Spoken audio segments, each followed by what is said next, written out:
Hey, this is my second time trying to make this video. It's been a rough week. Well, the week has been fine. But I got some unexpected news today about my show this weekend, which kind of threw me for a loop. The show must go on and everything's fine, really. I'm just a little discombobulated, I guess. I have some ice cream for myself as a treat, and okay, I'm ready. I'm ready to talk about this. So, I'm on week 11. We're on week 11 of The Artist's Way. This week has been recovering a sense of autonomy. So, the first bit is about accepting that being an artist, you might need different things than the people around you need. And your life might look a little different than the people around you. You're probably going to be juggling a lot of things, and you're not always going to get the recognition that you feel you deserve. And that doesn't mean the universe is out to get you. That's just the way it is. That's kind of what I got from that. And that was cool. Creativity is a spiritual practice, not something that can be measured by success. It's good to remember, hard to live by. The next bit felt kind of serendipitous. The next part of this, and the part I enjoyed the most, was about sports. And the zen of sports is what Julia Cameron titles this section.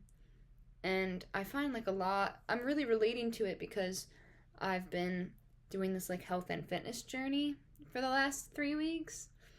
And I love working out. It's my new favorite thing to do. And so she talks about how getting in touch with your body is also a creative practice. And I always felt that way because when I'm writing a song, everything stops. The world stops. When I'm performing, the world stops. When I'm in my mom's home gym and I am doing whatever I'm doing, like crunches or something, everything else stops except for me and my body. And it's just me and my body spending time together. And I feel so thankful that I'm able to move and that I'm able to do this. And make a fist with your hand right now, as hard as you can. That's amazing. Do you know how many old people, not old people, but just people in general, lose their mobility? They can't grab stuff. So, I don't know. I feel what Julia Cameron writes in the last section of this makes so much sense to me and might be one of my favorite parts of the book. And then she talks about building your artist's altar, setting up an area for your artist. I haven't done that yet, but I think that this room is probably where it will happen. And I'm excited to start that. So my check-in, I'm going to make this quick because, like I said, it's just been a long day. And when there's a curveball thrown at me, I really need to center myself and stay off my screens and just be. But my check-in, how many days this week did I do my morning pages? I have not done my morning pages very much. I kept on saying I wanted to do them more. I don't want to do them more. I don't like them. I'm going to at least do twice a week like I did this week and next week, but I don't think I'm going to do my morning pages after this. It was a fun exercise to try, and if I feel I want to again, I will. I always have journaled. I journal a couple times a week at a minimum, but usually before bed or, But I don't want to wake up every morning and go right to my morning pages and sit down. When I wake up, I want to make my coffee and look out the window and vibe. I want to catch a vibe.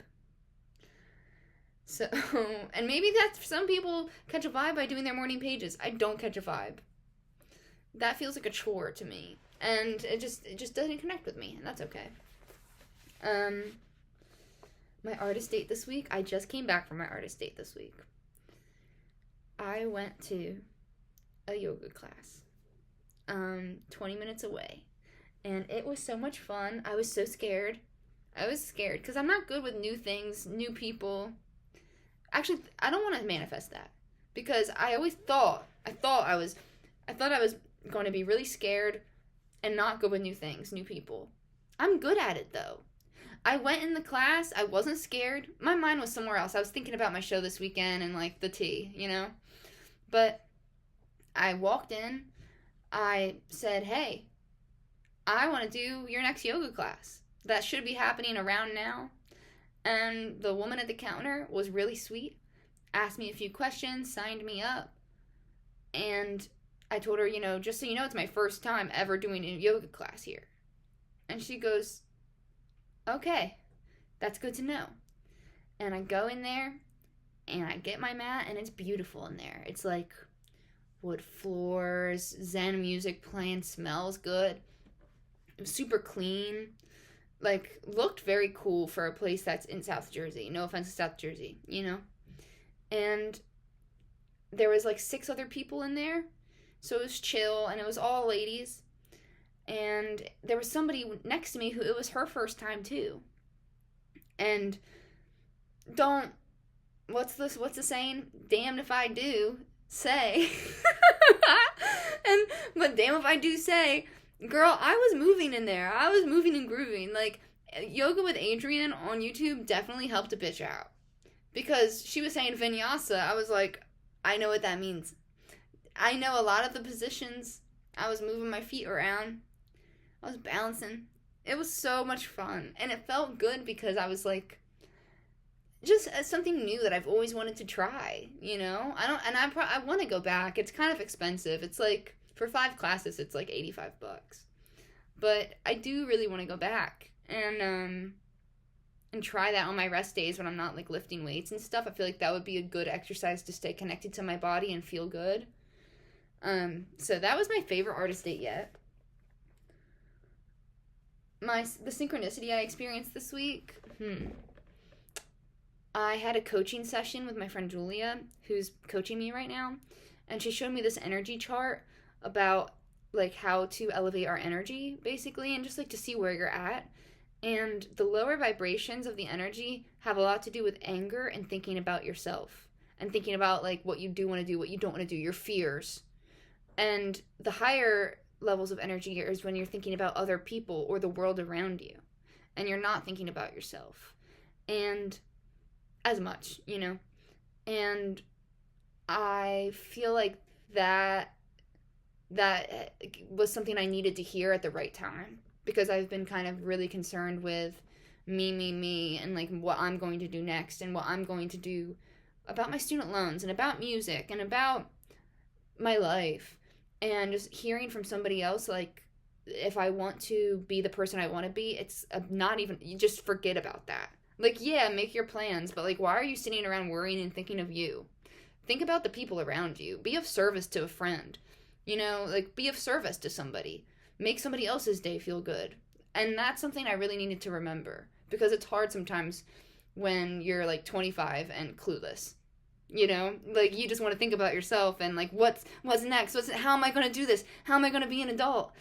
Girl, you're already doing it. Just shut up and be friends with people and be nice. Hold the door open for an old lady. Like, do your thing. Let's see. Was there any other issues significant to my recovery? And describe them. No, I think that was it. I mean, I'm nervous for my show in a way I wasn't expecting to be. But it's not my show. I'm opening for somebody I really admire at a venue I feel comfortable at. And I've been a performer and a songwriter and a musician my whole life. So to be honest with you, I'm gonna kill it regardless.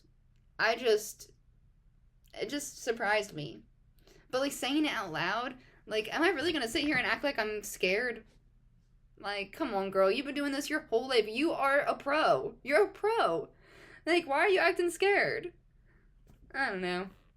Well, I actually feel a lot better than I did when I came in this video. So, future Kennedy, hey girl, hope you're doing good. I love you. I'm working every day for you.